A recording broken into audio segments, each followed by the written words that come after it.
Welcome back to the channel.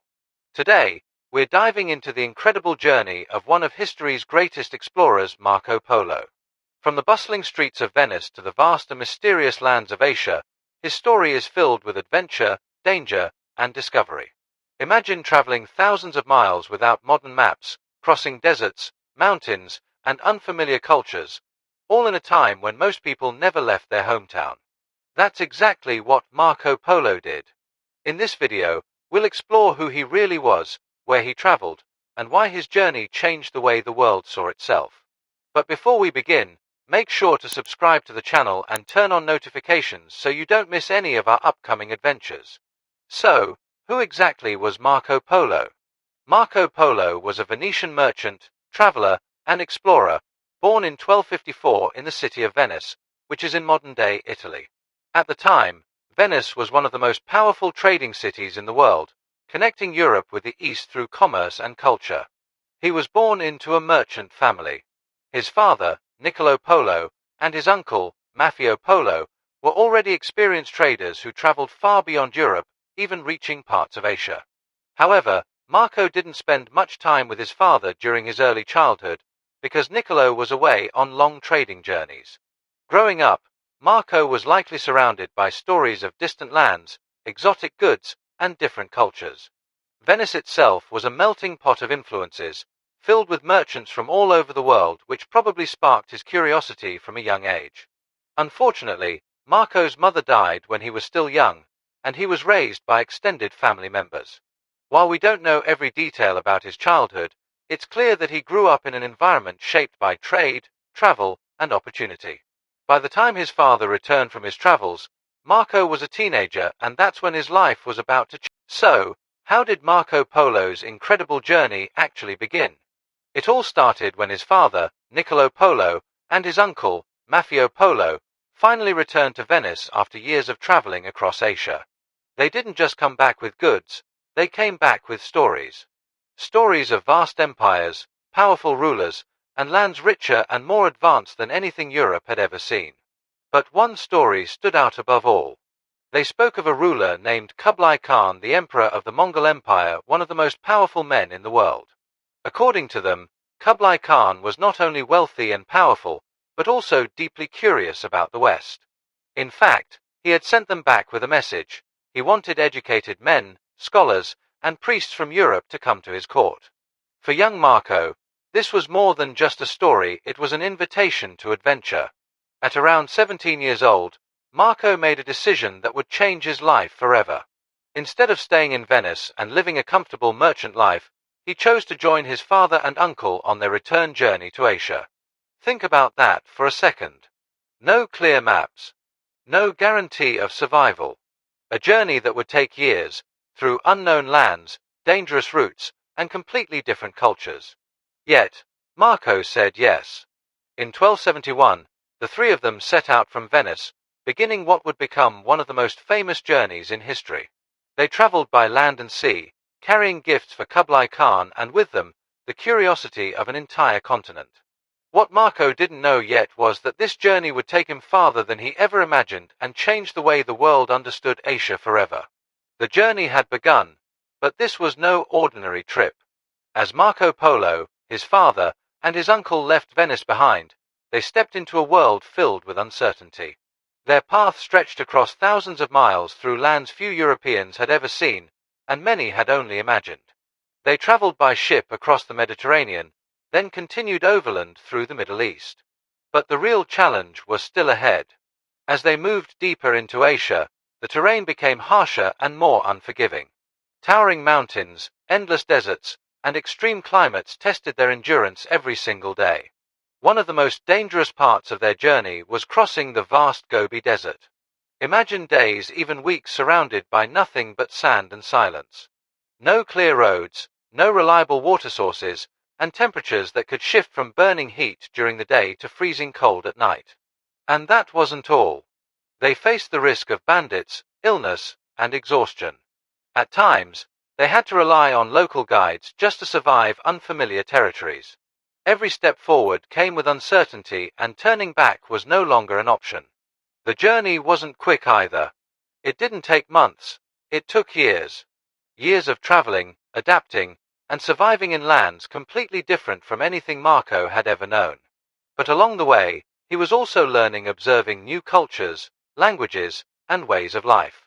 Step by step, mile by mile, Marco Polo was not just traveling. He was becoming an explorer. And after years of hardship, they were finally getting closer to their destination, the court of one of the most powerful rulers in the world, Kublai Khan.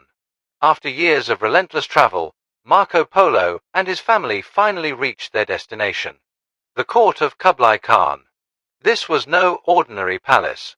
It was part of a vast empire that stretched across Asia, the Mongol Empire, the largest contiguous empire in history. And at its center stood Kublai Khan, a ruler of immense power, wealth, and influence. When Marco first arrived, he was just a young foreigner from a distant land. But something about him stood out. Kublai Khan was known for his curiosity about the world, and Marco, with his intelligence, adaptability, and willingness to learn, quickly gained his attention. Unlike many travelers, Marco didn't just observe. He listened, he learned the local languages, and he adapted to the culture around him. Impressed by this, Kublai Khan began to trust him. Over time, Marco was not just a visitor anymore, he became a valued member of the Khan's court. He was sent on missions across different parts of the empire, acting as a kind of envoy.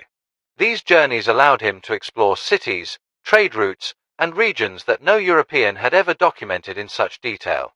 Through Marco's eyes, we hear about incredible things: massive cities, advanced infrastructure, paper money, and an organized postal system far ahead of its time.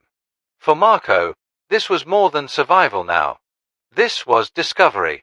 He spent many years in the service of Kublai Khan, traveling across Asia and witnessing a world completely unknown to Europe. But no matter how far he went, one question remained. Would he ever make it back home?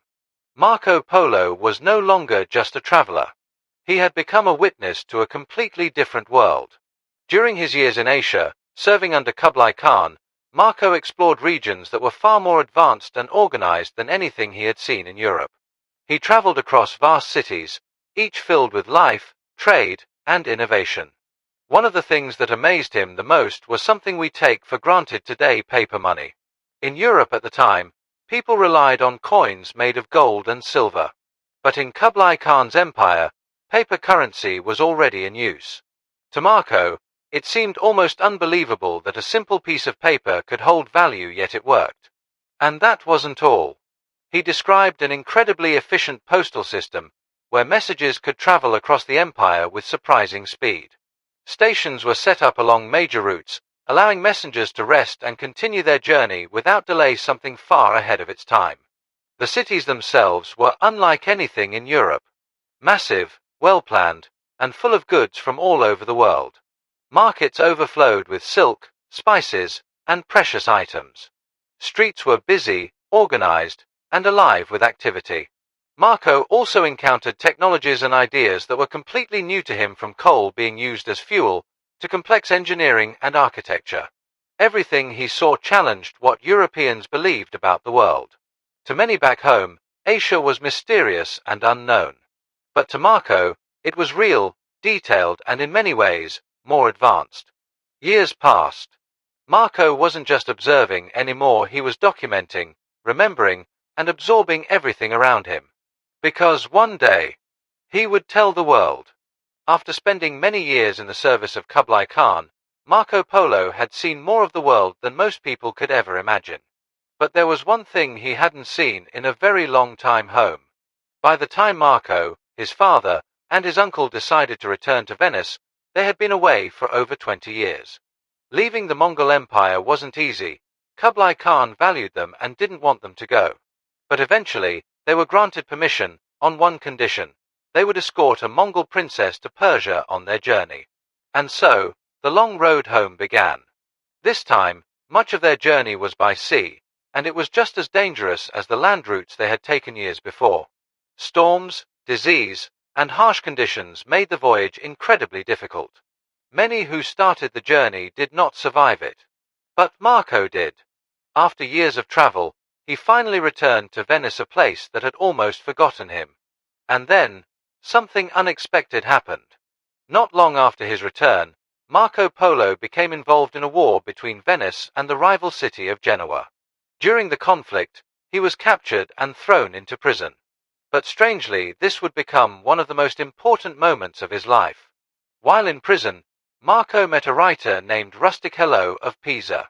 And there, behind cold stone walls, Marco began to tell his story, everything he had seen, everything he had experienced.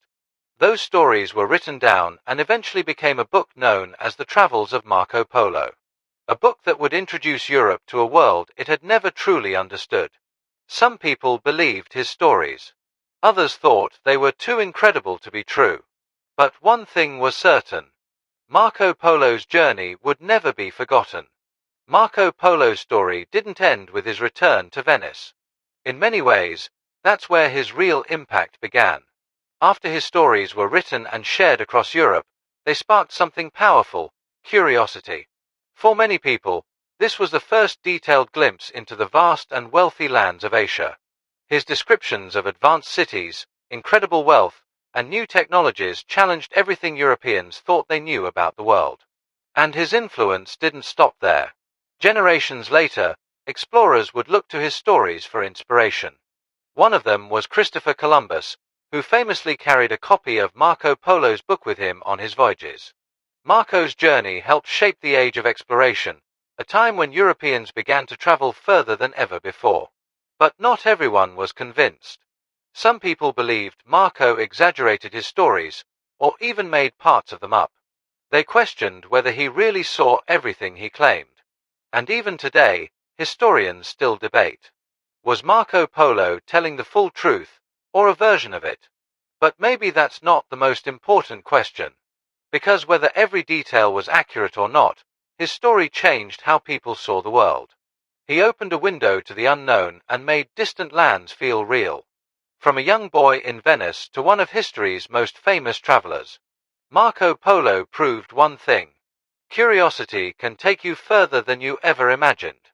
And if you enjoyed this journey, don't forget to subscribe and join us for more stories that shaped our world. And that brings us to the end of Marco Polo's incredible journey.